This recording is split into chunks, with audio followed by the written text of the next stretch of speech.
Assalamualaikum warahmatullahi wabarakatuh. Di sini saya akan membahas seputaran dunia animasi yang nantinya akan meliputi 5 pembahasan di dalamnya. Pertama-tama, perkenalkan, nama saya Agung Nugraha. NIM saya 23030100267 dan saya dari kelas Teknik Informatika D23. Lanjut, kita bahas ke pembahasan yang poin pertamanya. Di sini ada kesehatan dan keselamatan kerja di bidang animasi komputer. Nah, untuk pembahasannya, kesehatan dan keselamatan kerja dalam bidang animasi komputer adalah upaya untuk memastikan bahwa seluruh proses kerja animator berlangsung aman, sehat, dan bebas dari resiko cedera fisik maupun mental. Karena pekerjaan animasi menuntut penggunaan komputer dalam durasi panjang, gerakan berulang, serta tekanan deadline.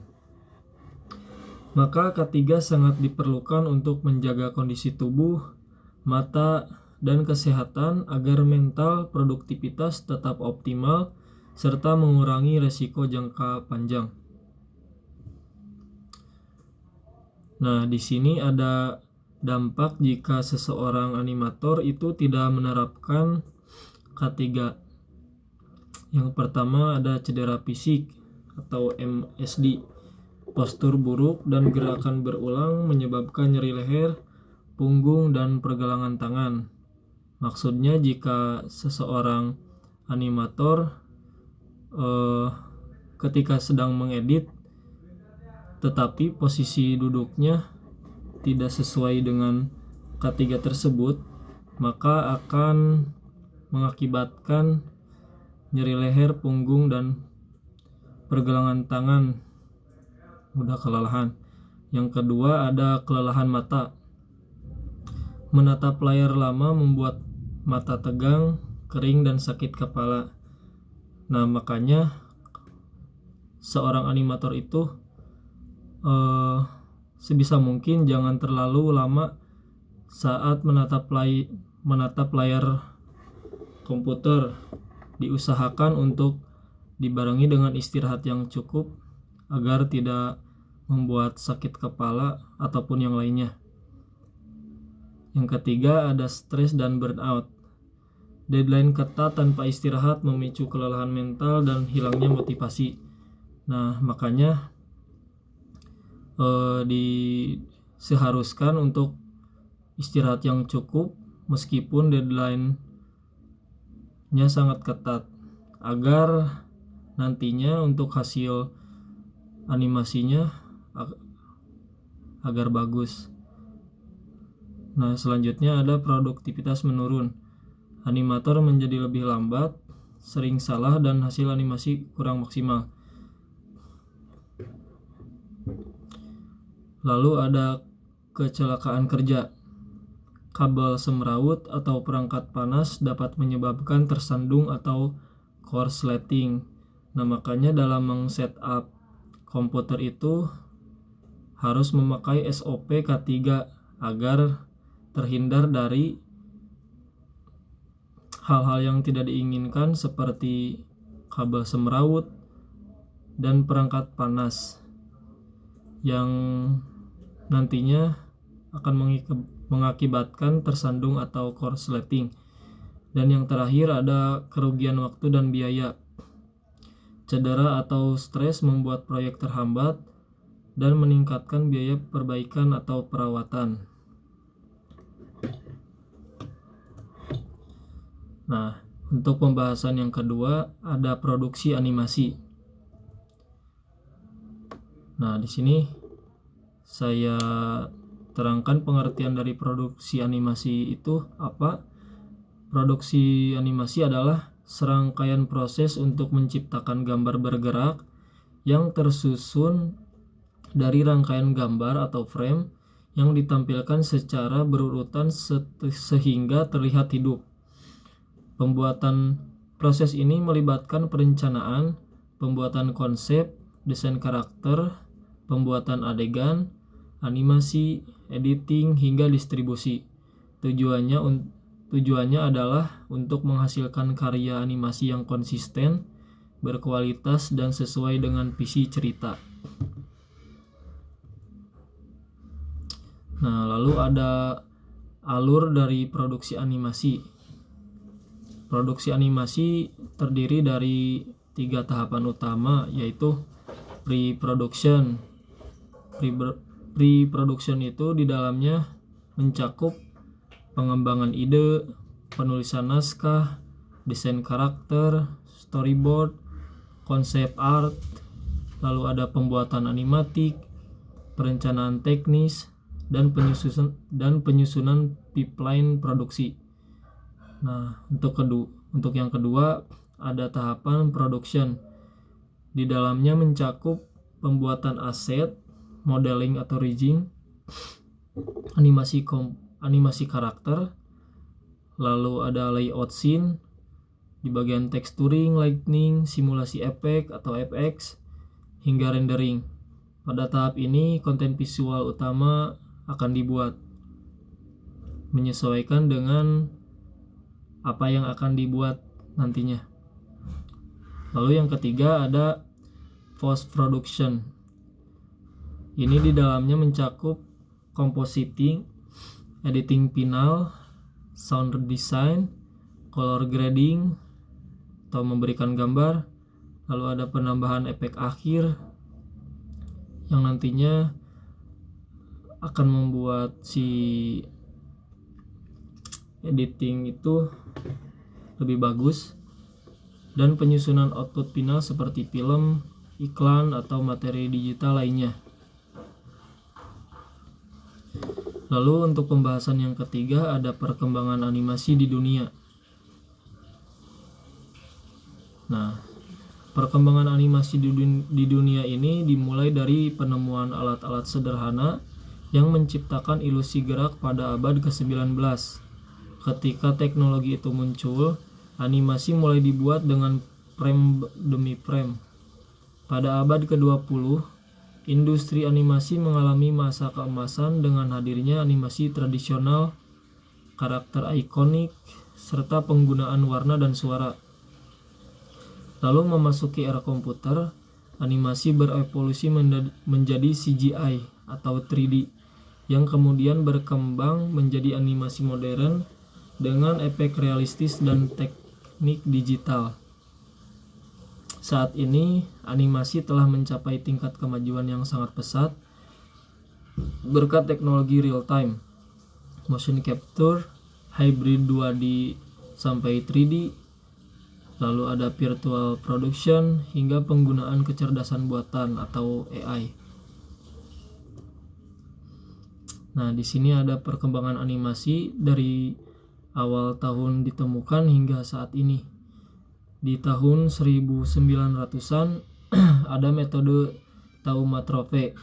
Bisa dilihat dari gambar yang disematkan oleh saya. Itu adalah contoh dari beberapa metode taumatrope. Lalu dari 1908 muncullah teknik 2D seperti dalam film Tom and Jerry, lalu ada film Nemo, hingga Avatar. Lalu untuk tahun 1980 muncul 3D.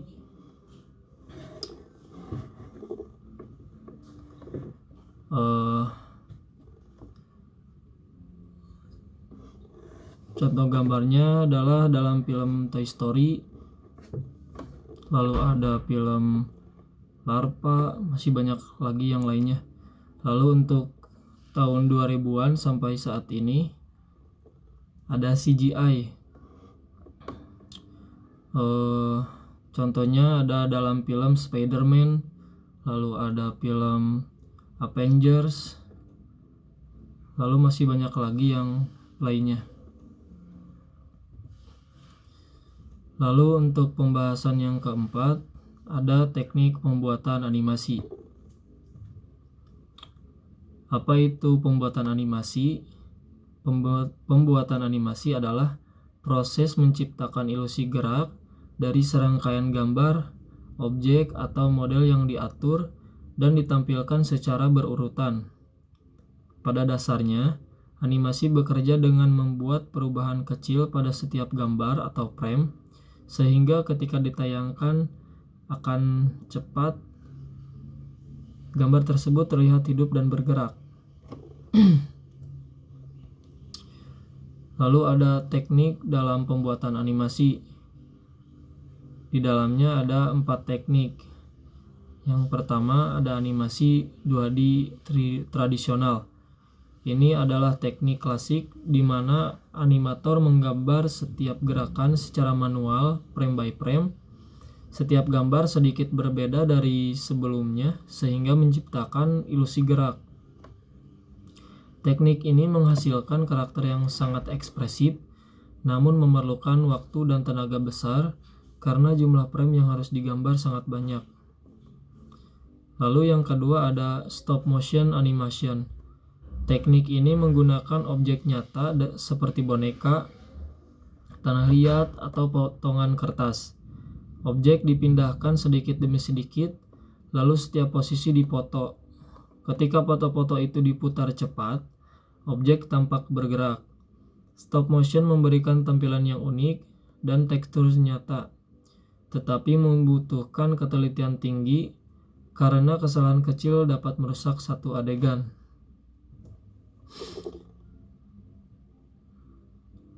Lalu yang ketiga, animasi 2D digital. Ini adalah versi modern dari animasi 2D tradisional. Yang ini dibuat menggunakan software seperti Toon Boom Harmony ataupun Adobe Animate. Animator tidak perlu menggambar ulang seluruh frame. Komputer dapat membantu membuat gerakan halus dan memberikan rigging 2D seperti boneka digital. Lalu yang keempat ada animasi 3D atau CGI. Animasi 3D menggunakan model komputer 3 dimensi. Prosesnya meliputi modeling, texturing, rigging, animating, lighting, hingga rendering. Karakter dan objek dapat digerakkan seperti boneka digital dengan kontrol penuh. Saya ralat untuk tadi, maksud saya teknik pembuatan animasi itu dibagi menjadi 5 bagian. Nah, ini yang terakhir, yang kelima, ada motion capture atau mock-up. Teknik ini merekam gerakan manusia menggunakan sensor atau kamera khusus, kemudian mengaplikasikan gerakan tersebut ke karakter 3D. Motion capture menghasilkan animasi dengan gerakan yang sangat realistis, cocok untuk adegan kompleks seperti pertarungan ataupun emosi halus. Nah, untuk pembahasan yang terakhir, yang kelima, ada produk life cycle di bidang animasi. Product life cycle adalah siklus hidup sebuah produk animasi, mulai dari pertama kali diperkenalkan, mencapai puncak popularitas, hingga menurun, hingga akhirnya digantikan atau hilang dari pasar. PLC ini digunakan untuk memahami bagaimana sebuah animasi seperti film, serial, game sinematik, iklan animasi, dan karakter animasi berkembang dari awal rilis sampai akhirnya tidak lagi diminati oleh pasar. Nah, di dalamnya ada 4 tahapan utama dalam PLC ini. Di antaranya yang pertama ada introduction atau perkenalan. Di tahap ini ketika animasi diluncurkan ke publik. Nah, maksudnya untuk memperkenalkan animasi yang telah dibuat meskipun belum populer di pasaran. Yang kedua ada growth, tahapan pertumbuhan. Di dalam tahapan ini, ketika animasi mulai dikenal luas dan mendapatkan banyak penonton. Nah, di dalam tahap ini maksudnya ketika si animasi sudah dipublikkan, penontonnya mulai banyak dan mendapatkan hal positif dari yang menontonnya. Untuk yang ketiga ada maturity atau puncak popularitas. Di dalam tahap ini, ketika animasi mencapai puncak popularitas dan posisinya stabil. Nah, di tahapan ini maksudnya sebuah animasi sudah mencapai puncak popularitas dan posisinya stabil. Lalu yang keempat ada decline atau tahapan penurunan. Di dalam tahap ini, ketika popularitas animasi mulai menurun dan tidak lagi menarik bagi pasar. Maksudnya, ketika sebuah animasi sudah mulai tidak diminati lagi oleh penonton dan mulai tergeserkan oleh film lainnya. Nah, mungkin sekian pembahasan dalam dunia animasi dari saya. Terima kasih.